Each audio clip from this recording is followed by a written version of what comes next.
नमस्कार फ्रेंड, आज मैं आपके साथ शेयर कर रही हूँ अदरक, लहसुन और हरी मिर्च का कच्चे आम का बहुत कम तेल वाला अचार।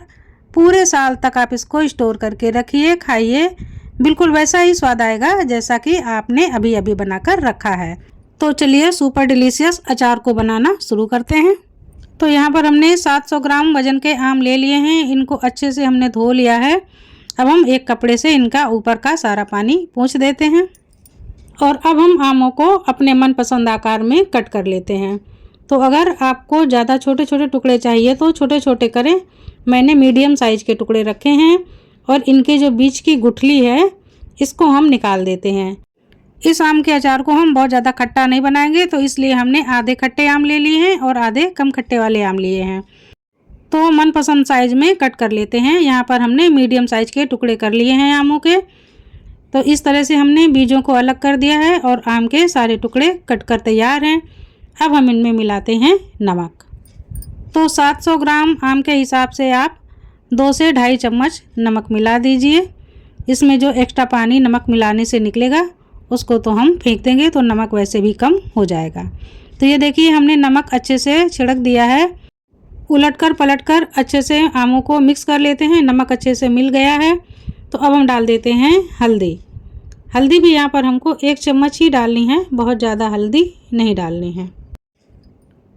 तो बस अब हमने हल्दी भी डाल दी बहुत अच्छे से। अब हम हल्दी को भी मिला लेते हैं। अब आमों में दोनों चीज़ें बहुत अच्छे से कोट हो गई हैं। तो अब हम ढक्कन से कवर करते हैं और रात भर के लिए या 4 से 5 घंटे के लिए इनको छोड़ देते हैं। पूरी रात के लिए हमने आमों को छोड़ दिया था। तो चलिए अब हम खोल कर देख लेते हैं।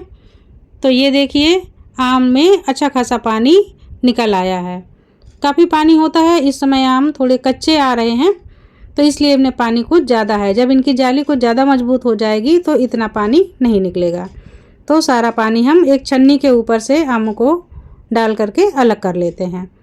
और ये देखिए करीब आधी छोटी कटोरी पानी निकला है, इसको हम हटा देते हैं। तो अब हम एक कॉटन का कपड़ा लेते हैं, इसको हमने डबल कर लिया है। इसके ऊपर सारे आमों को ऐसे करके फैला देते हैं एक एक करके, और कॉटन को पलटकर ऊपर से सारे आमों की जो नमी है इसको पोंछ लेते हैं। 1 घंटे के लिए धूप में रख देती हूँ और अचार की अगली तैयारी शुरू करती हूँ। तो एक पैन हमने ले लिया है। अब ये हमने लिया है पीली वाली सरसों। ये आधी छोटी कटोरी से कुछ कम है, यानी कि 2 टेबल स्पून पीली सरसों के दाने हैं। तो ये आप ले लीजिए, इसका स्वाद अचार में बहुत ही बढ़िया आता है। और ये हम ले रहे हैं जीरा, ये 1 छोटा चम्मच है। इसी पैन में हम सारे मसाले डालते जाएंगे। और ये आधा छोटा चम्मच मेथी, इसको भी डाल देते हैं। इधर हमने लिए हैं 10-12 काली मिर्च के दाने, इनको भी डाल देते हैं। अब हम ले रहे हैं लौंग। तो लौंग हमने 4-5 ली हुई हैं, बहुत ज़्यादा नहीं लेंगे। इनको भी डाल देते हैं। 2 चम्मच बड़े दाने वाली सौंफ, ये डाल देते हैं। अब हम गैस पर पैन चढ़ाते हैं और 3 से 4 मिनट के लिए स्लो फ्लेम पर इन्हें भून लेते हैं। तो बहुत ही धीमे धीमे आंच में हमें भूनना है। किसी भी मसाले का कलर चेंज नहीं होने देना है, बस इसकी नमी निकल जाए और मसालों की खुशबू अचार से उड़ने लगे तो समझ लीजिए आपके मसाले रोस्ट हो गए हैं। तो जैसे ही मसाले रोस्ट हो जाएंगे गैस को बंद कर देना है और इसी पैन में हम मसालों को ठंडा होने के लिए छोड़ देते हैं। और जब तक ये मसाले ठंडे हो रहे हैं तब तक हम अगली तैयारी शुरू कर लेते हैं।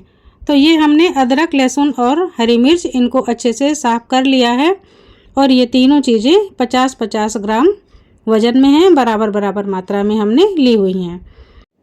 चॉपर में डाल देते हैं। अब हम अदरक के भी टुकड़े करके डाल देते हैं।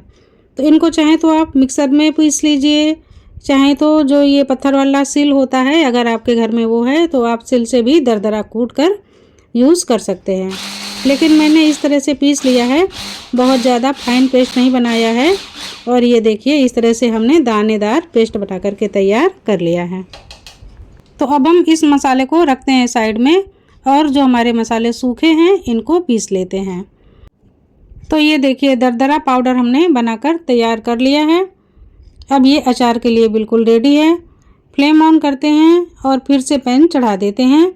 अब इसमें हम डालेंगे शुद्ध सरसों का तेल। अंदाज से हम 4 टेबल स्पून तेल पैन में डाल देंगे, हल्का सा गरम कर लेंगे। थोड़ा सा तेल गरम हो गया है।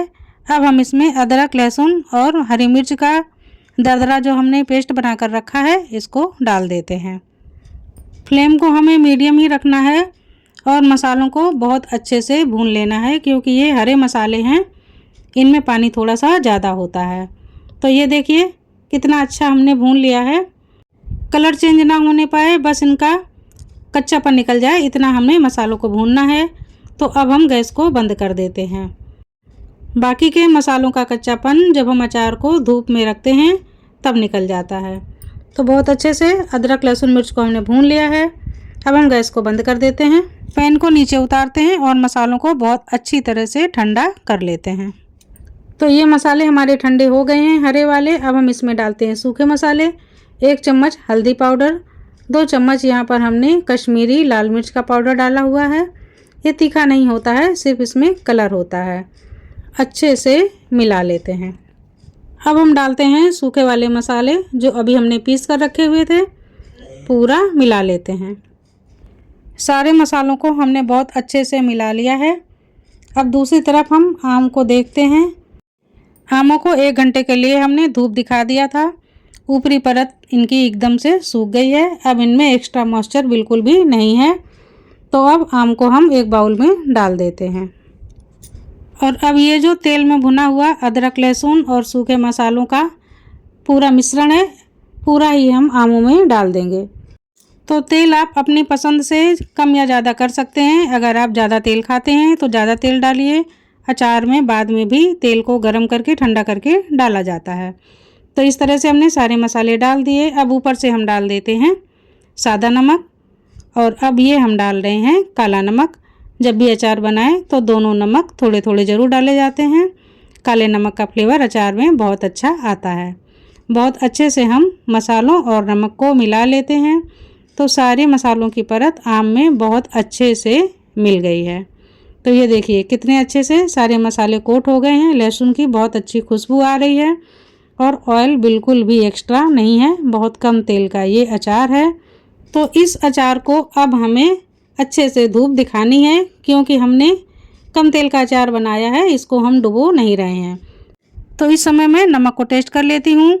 तो बहुत ही मज़ेदार अचार है भाई। अदरक का, लहसुन का, मिर्च का बहुत ही खुलकर स्वाद आ रहा है। तो अब हम क्या करेंगे, इस अचार को हमें धूप दिखानी है। तो आप इसमें जाली ढक दें या कोई भी बारीक कपड़ा इस तरह से ढक दें, बांध दें, और 2 घंटे की रोज़ हमें धूप 5 दिन तक दिखानी है। तो चलिए 5 दिन के बाद हम देखते हैं अचार हमारा कितना सूखा है। तो ये देखिए सारी नमी अचार की ख़त्म हो गई है और ये जो कलियां हैं ये सूख कर थोड़ी छोटी छोटी हो गई हैं। बहुत ही बढ़िया हमने धूप दिखाई है और अभी धूप भी बहुत तेज़ आ रही है। तो बहुत अच्छा अचार बनकर तैयार हुआ है। इससे थोड़ा अचार तो मेरे बेटे ने और हम लोगों ने खा भी लिया। बहुत ही जानदार है और लहसुन का स्वाद तो क्या मज़ेदार है। और अब मैं अचार में मिला रही हूँ 1 टेबल स्पून जितना सिरका। इससे अचार की सेल्फ लाइफ भी बढ़ जाएगी और सुगंध भी बहुत बढ़िया आएगी। तो अचार को जब साल भर हमें रखना पड़ता है तो सिरका ज़रूर डालें। वैसे ज़रूरत नहीं है, अगर खट्टा आम है तो बिना सिरका के भी काम चल जाता है। तो ये देखिए अब मैं अचार को तोड़कर आपको दिखाती हूँ। ये देखिए ये गल भी गया है और इस तरह से सॉफ्ट भी हो गया है। तो 5 दिन में ही अचार बिल्कुल तैयार हो गया है और खाने के लिए बिल्कुल रेडी है। अब इसको वेट करने की कोई ज़रूरत नहीं है। तो अब हम लेते हैं एक साफ़ और सूखा जार। तो इस बरनी को हमने पहले ही धो करके साफ़ करके रख लिया था और अच्छे से सुखा भी लिया था। अब इसमें हम अचार को डाल देते हैं। फ्रेंड, इस अचार में हमने हींग नहीं डाली है, क्योंकि लहसुन का फ्लेवर इतना स्ट्रांग होता है कि हींग का फ्लेवर उसमें दब जाता है, पता ही नहीं चलता है। तो ये सिर्फ लहसुन फ्लेवर वाला अचार है, इसलिए हमने इसमें हींग नहीं डाली है। और ये देखिए क्या शानदार अचार बना है। इसको हम तेल से बिल्कुल नहीं डुबोएंगे। अगर आप तेल वाला चाहते हैं तो तेल को गर्म करें, नॉर्मल कर लें। जब नॉर्मल टेम्परेचर पर आ जाए तो पूरा तेल से भर दें। लेकिन ये हमने सूखा ही रखा है, इसलिए मैं इसमें और तेल नहीं डाल रही हूँ। तो फ्रेंड, नए सीजन के नए अचार का आनंद लीजिए और जुड़िए अंजना दीक्षित की आसान रेसिपी से। नमस्कार।